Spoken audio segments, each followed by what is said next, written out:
Hambatan pembayaran nakes ini kan sebenarnya bukan dibuat-buat, tetap ini kan masalah dokumen aja, peraturan belum selesai, jadi kami belum bisa mengadakan pembayaran.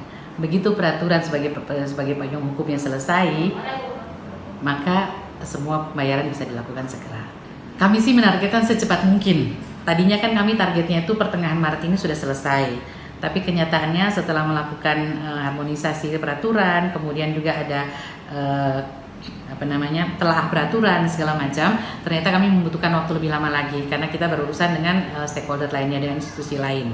Jadi kita juga harus meminta waktu dari mereka. Akhirnya kami menargetkan kalau bisa dalam akhir bulan ini itu sudah bisa selesai. Tetapi kalau misalnya kita lihat sekarang udah tanggal 16, ya bulan April lah. Kalau ini tidak ada janji di situ, tapi kami berusaha semaksimal mungkin kalau bisa April, mungkin semoga semuanya sudah berjalan dengan baik, peraturan sudah bisa disahkan sehingga dananya sudah bisa dibayarkan. Terima kasih sudah nonton. Jangan lupa like, subscribe, dan share ya.